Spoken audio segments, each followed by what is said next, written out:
Umuyon ko Pit Senior ang inyong tubag, Viva Santo Niño. Viva Señor Santo Niño. El Señor. Pit Senior. Viva Santo Niño. Very good children.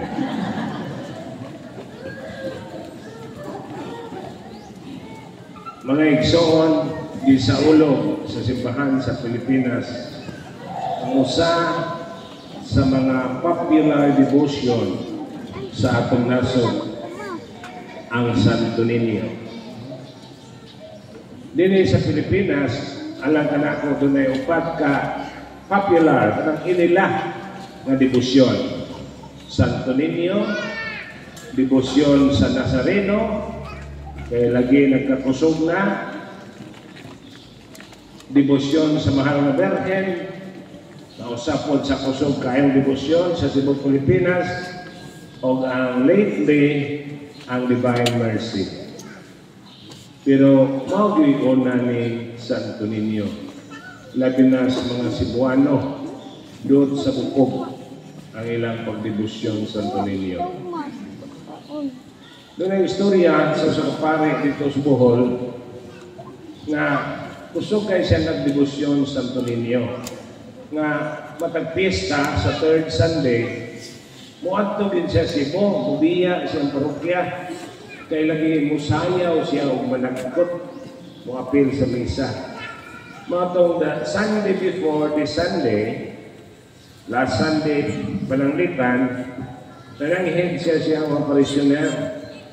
Sa mga igsoon, akong ipaibalo ninyo, sunod Domingo, pista na senior, nahibaluman mo nga muadto jud ko, kay budak ko manan akong debosyon, pero ayaw mong kaguol, kay naipare mo misa dinhi. So, ang matao, kay naanan na pod, wala lang po magbagotbot. Kuman sa misa, dihay magtiayon ng dool sa iya. Brother,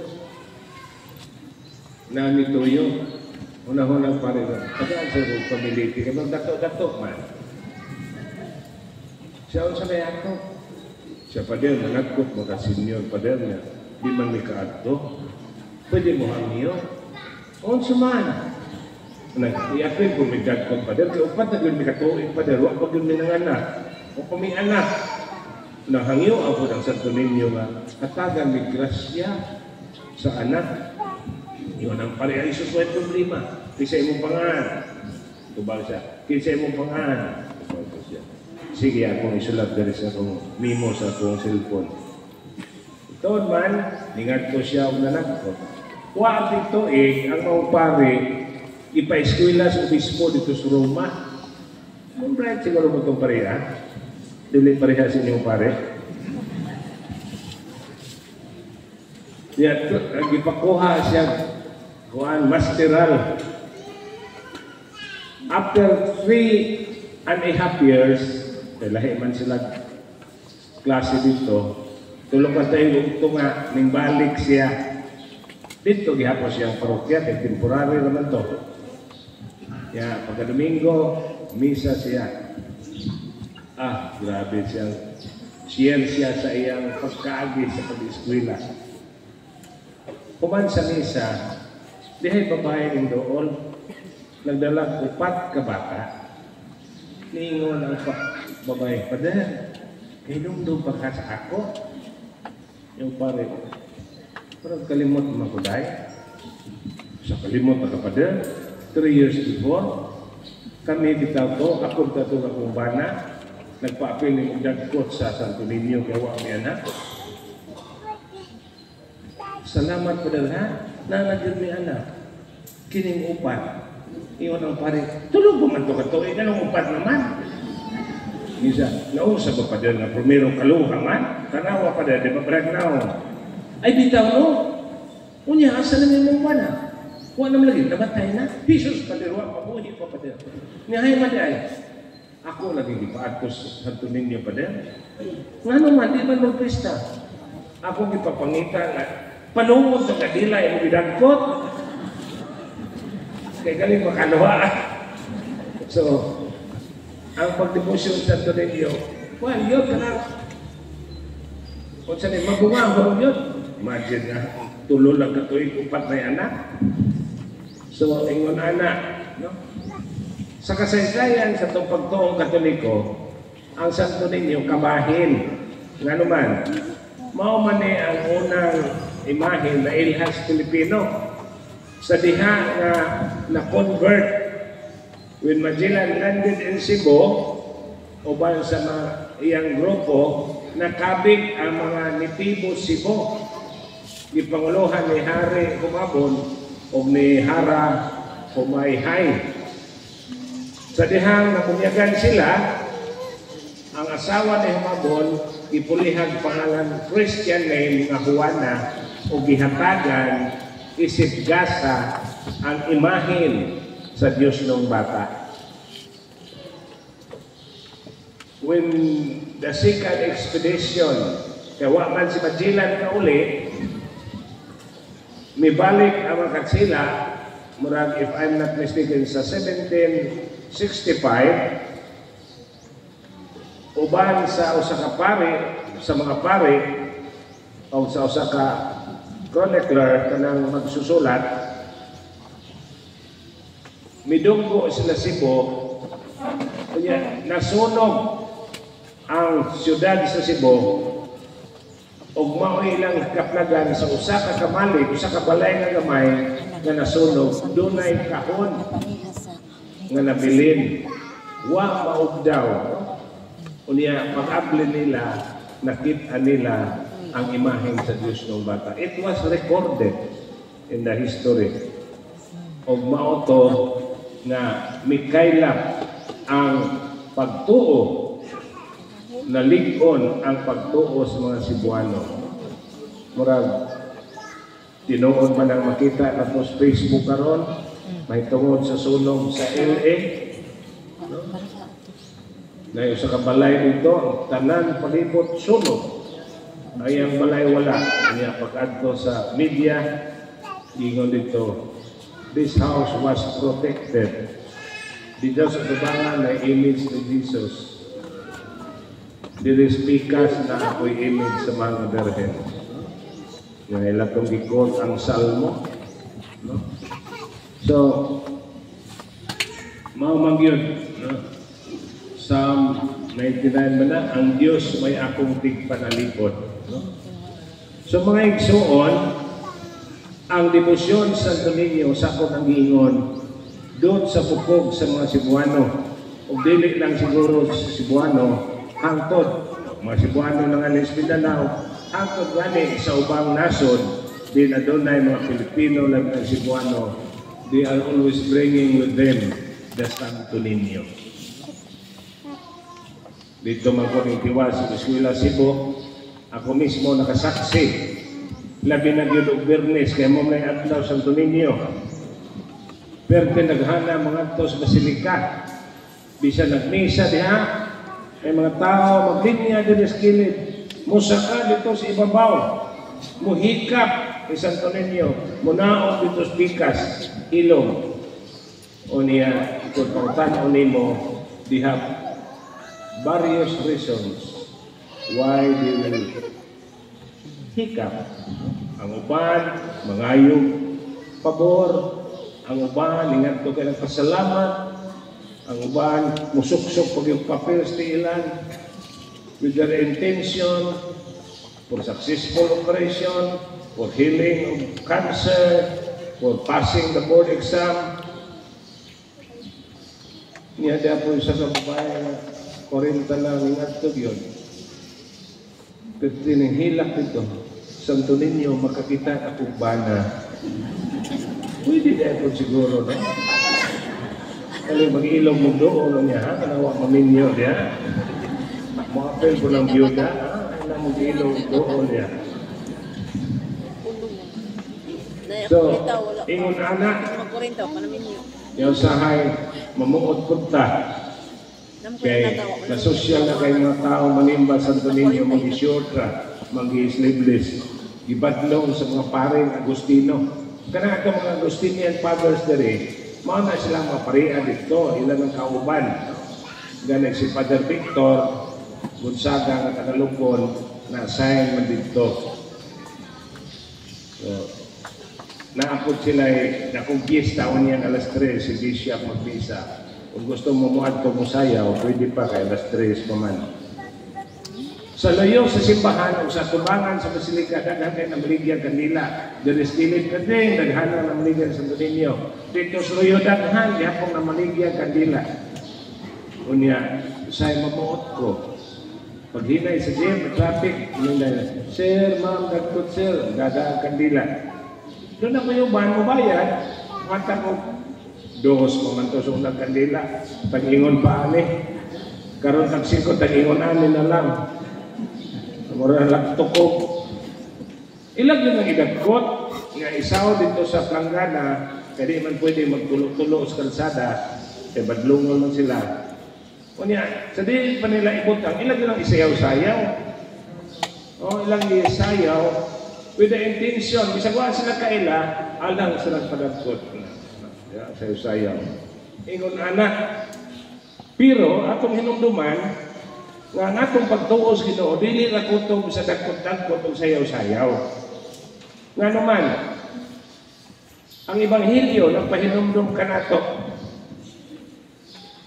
Sa diha nga ang bata, uban siyang ginikanan, miadtos pangilin sa pagsaylo.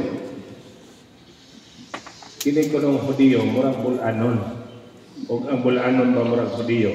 Depende. Ayaw, Dre. It was their custom na muadtog yung sila sa Jerusalem panahon sa fiesta. Doon na sila tulo kadagkong fiesta. Feast of the Passover, kanang ilang giatuan sa itong gospel karon. I will explain to you what is Passover. Feast of the Booth, fiesta sa payat, o Feast of the Unleavened Bread, fiesta sa pan nga way patubo. Ang pinakawin doon, kining Feast of the Passover. Unsa man ni ang ilang dakong fiesta, remembering, ihinumduman nila niyatong gabi sa wala pa sila mubiya sa Ehipto. Going back to the history, ang mga Israelita na ulipon sa Ehipto. Taas na tuwali yan Hindi naman din. Unya, gikuha sa Diyos pinagin Moses. Ang mga Ehiptohanon di musugot. Mano God gave them the plagues na pulo kasilot. O ang pinakatapusang silot ng surrender ang Paraon, ang king of Egypt, the killing of the firstborn male child. Niya ng gabi sa bisperas, gipamatay ang kinamagulangang anak na lalaki sa mga Ehiptohanon, including apel ang anak na lalaki na teenager sa hari o sa Paraon. And because of that, they conceded, misurrender sila mingon, pamauli mo sa inyo, kaya Diyos ni Moses gamhanan kaayo. What happened during the night? God instructed them to prepare for the Exodus. Nagsugo ang Diyos, mag-ihaw o nating karnero, lutoon nga dili, walay bukog nga mabalik. Madinan lang sa una pagluto. Litson siguro, litson sa una. O niya ang dugo sa karnero, ipahid diha sa puntahan. Kay aron ang angel of death mo labay lamang o pass over. Labyan ra ng balay na naidugo. Timaan nga ka na balay sa Israelita. Unya yan ang kabihon na dangoy-ngoy ang madungog sa Ehipto kay nangamatay ang kinamaglangang anak ng lalaki. Kaunon to, kudton, kung gamay ang pamilya, matawag og laing pamilya, kay pagabuntag, mulakaw sila. Ngadto sa yutang asaad. O tungod niya na, ilag yun nang i-celebrate yearly. They will make what we call the Jew, the Seder meal. cedar mill. O na, magprepara sila ng pagkaon, mag-recite sila mga salmo, na ako na yung mga herbs, duga, sa mga tanong na pait. Niya, na sila seremonyas. Niya, mo inom sila ako mga pait na mga duga. Pero mga himughat siguro to, bulanon pa. O niya, ang kapait daw, it will remind them sa kapait sa kinabuhi sa mga Israelita dito sa ito. Hangtod silang pagbaktas 40 katuig dito sa Kamingawan, anhak pa miabot sa yuta na saad sa Kanaan na apil na ng Israel. O niya, ang nakanindot, the youngest child will ask the oldest in the family, what is the significance of this meal? Unsa may kaimportante, unsa may kasaysayan niini. Ug ang kinatigulangan, mag-relate siya sa kasaysayan sa mga Israelita sa dito pa sila sa Ehipto. Sukad adito hangtod ngadto sa yutang saad. So bisan pag wala sila ka-eksperyensya, kay dugay nang nahitabo, nahimong buhi ang kasaysayan sa ilang katigulangan. That is why some of the theologians will say the Israelites find God in their history. Nakita nila ang Diyos sa kasaysayan sa ilang kanang kasaysayan isip o sa kakatauhan o sa kanasod. Nga makita nila ang kamot sa Diyos nagauban kanila gikan silang panaw padulong sa ito. Mao na ang selebrasyon nga giatinan sa mga Sagrada Pamilya Jesus Maria Jose. Pero mo lagi after 3 days nawala man, so ikatulo ng adlaw nakitaan. O niya ingon ang inahan, anak nganong gibuhat naman kini kanamo. Kamo mga ginikanan, nangita ba mo sa inyong anak kini kagabi di mo uli? Mga pala mga tanan. Kaya marami na mo magpakabana. Kung yung mabuntes, mga anak, anong karoon pa magaling buntes? Pagitaha yung tawag ko. Ingon si Jesus, wala mamang may palong, anihin dito sa balay sa kumamahan. Panwala sila makasabot. Unya dito sa katapusan, kung sa gisulti, ni Paule si Jesus sa Nazaret uban kanila og nagmasinungtanon siya kanila. O mitubo si Jesus sa lawas sa kinaanman o kahibalo sa Espiritu o gihimutan siya sa Dios o sa mga tao. So mga igsoon, unsa may mensahe ni kapistahan sa Santo Niño. Una, sama sa Dios nagpaubos ni Puyo uban kanako. Matod pa ni San Pablo sa siyang sulat sa taga Philippians, gihukas niya yung kinaiyang Diyos nun o gisulo ba ang kinang tawhanon kay siya mikuyo uban kanato. First, pagpaubos. Ang Santo Niño nagpakita, nagtawag ka na ito sa pagpaubos. Sama sa kabata, way batang hambugiro, way batang pasag bangko. Usahay tuluan nas ginikanan. Wala mahambog ang bata kay isa gamay pa, palitan o dire, adios, ligsik-sistikan na, mananigadagan, ang itong nagwain. Hindi sila matabako. Way bata mo doon itong panghambog. Ikaduha, a child is always dependent on his parents. Ang bata kanunay yun ang nagsalig sa iyang ginikanan. Ang problema ko din, isang dagko na ninyo na magsalig lang niya ko. Barwa na ko na namao. I mean to say, ang bata cannot survive with his own. A young child, biyahe na sa kwartong mabuhi ba na. Nagsalig yun as ginikanan, pero siya mabuhi. Ang ginikanan niya, when he was young, huwag na iyang hero. Huwag na iyang tuuhan niya. Ang problema ay nagdakot ako, gahit ako, di na pumutuo ginikanan. So God is calling us to always put our trust in the Lord. Sama sa bata o gamay. Kaya bang mo feel ta, mo batik na nga, bisan pag naatay daghang sapi, sa tagdaghan at kayamanan, dili unta mahupas atong pagsalig o pagtuo sa Dios. Magpabilin kining malig-on. Ang atong pagkahilimbahon doon untas bukog. Dili lagi kay occasional Christian rata. Musimbarag doon ay okasyon. Doon ay pista, kuha pag ninong-ninang mudol kang simbahan. Doon sa bukog na di na maluya. Bisan paghadlaon ka sa kalisdanan, problema o sa kakalagman. Ug labaw ng panatian. Nagani, ang uban doon ay ibating sakit. Manglukod sa Ginoo. Ginoo nga ako pa may nagyatag sakit. Naman tayo uban diyan ay malimba. Kung damay ka ba? Kamaayo ni mo mawin ka ka.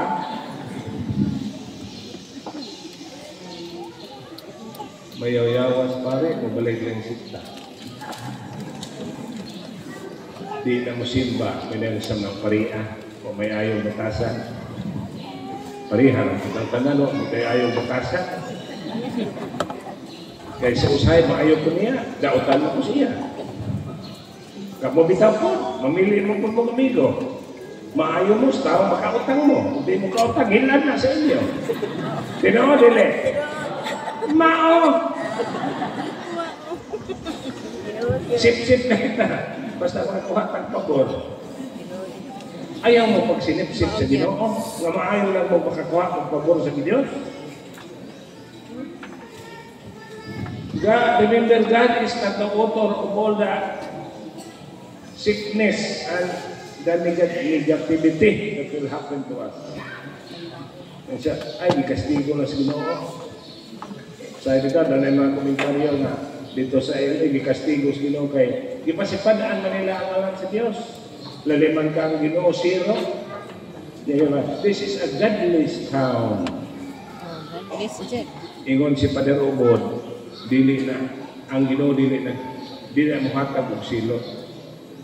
Kinsa may originator, asa man gikan ng dautan, asa man gikan ng sunog sakit sa tao, gikan na sa yawa. Why it happened? They rejected God. Kung atong i-reject ang Ginoo, kinsa may mupuli? Yawa. Ang anghel? Ang yawa? So ang yawa may nakos ato? Dili ang Ginoo. Hindi na magpapahang Diyos sa ilang kinabuhi.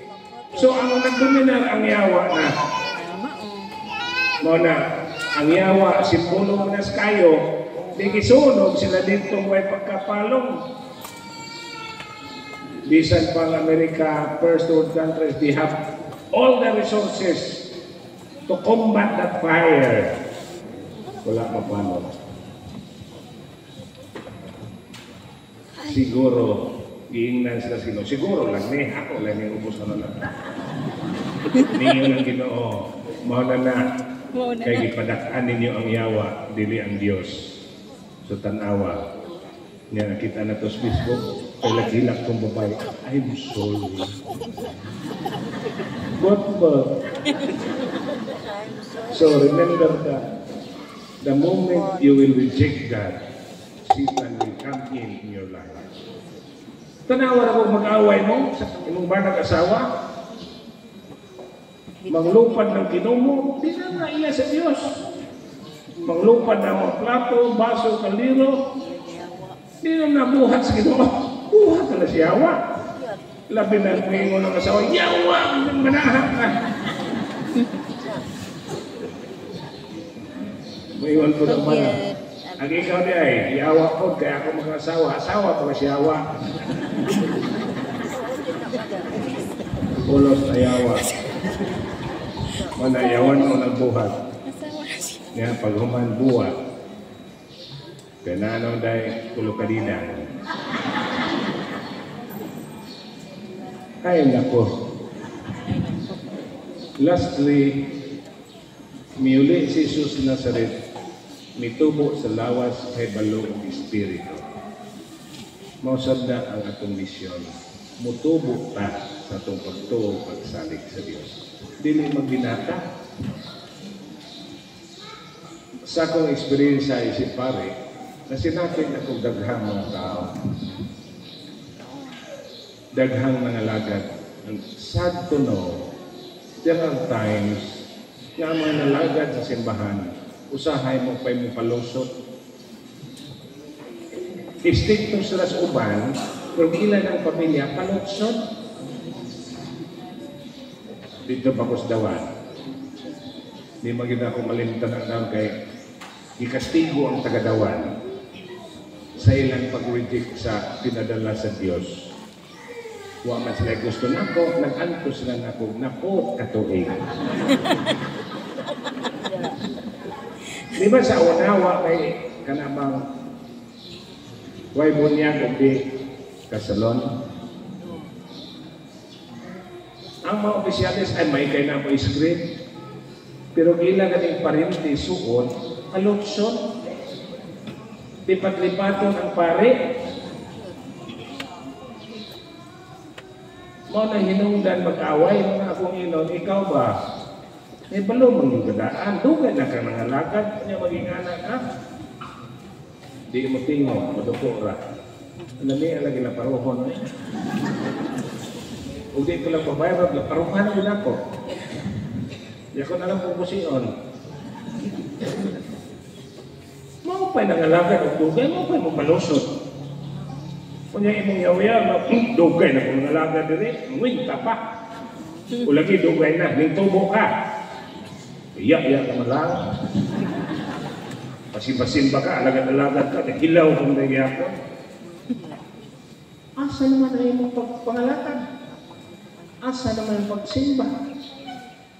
Si Jesus may ulit sa mitubo sa panlawas kay balo ug sa Espiritu. Mitubo tas na pagtuon. Galing ng pabiling bata. Walang muhamtong utata. Kapistahan ni Santo Niño is to reminding us to have a mature and a strong faith in God. Kini mga isuon, may atong hagit, may atong tinguhaon, o atong puwitan, aron mahimo kitang ayan na tawgon sa Diyos. Maayo kay ta mo gasto, mga birthday, mga pista, nagdulano, mangutang.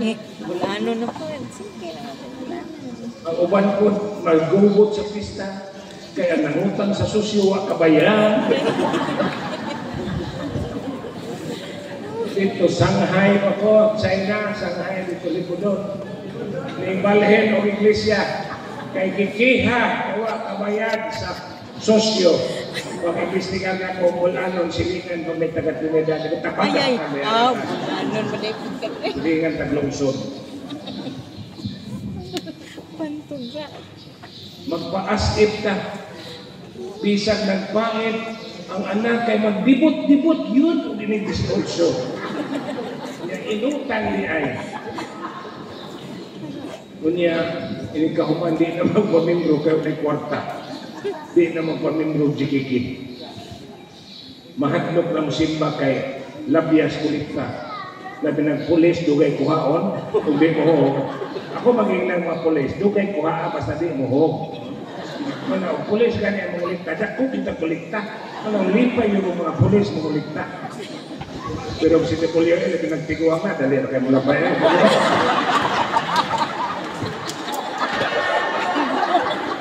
Nang yun wala ako. Di ka mga ulikta, kayo mag-iso sa mga diway ipon, mga hongaw, pakakara po mga ulikta. Pero maninyo, meron buhong nga sila kayo. Dako po mayroon no? Bitaw. Ay, bilang malipay tayo. Mawapas kong utang ba? Ano ang domdam? Yun doon pa na mo katawa, taka na exercise, patong muscle. Mabata daw pagamay. Kanang uban bitaw, tiguang na, bata na niya, punoy buot. Managitawan sa English. Baby face. Sabi niya siya, murag now, why buot? Kanang kusog ko apil. Kusog niya kag-apil. Apil-apilon. Kanang religious organization apilan. Kaya kusog lagi. Six pa, unong ba? Sila Bolionel, Madrid Butler, Dave Ainay, Divine Mercy. Unong. Kanang six apil. Unong ang giapilan. Antod ang giaway na. Ay, Ginoo. Viva Santo Niño! Pit Senyor! Pit Senyor! Viva Santo Atong Niño! palakpakan ng Diyos ng Bata! Remember, mutubo ta sa kalang kay Balogog sa Espiritu. Palihog manindog. At